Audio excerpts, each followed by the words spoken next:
Tayo ng mango float, guys. Ayan. Yan yung the rest ng mango ko. Pero naka-slice na ako ng ito. Tapos, yan na yung na-arrange ko. Ooh! Sa wakas, ang kinikrib ko. Makakain ko na. Yan yung cream with condensed milk.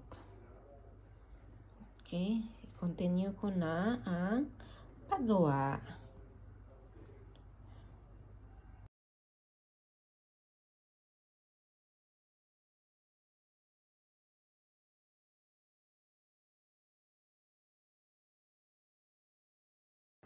Yan na.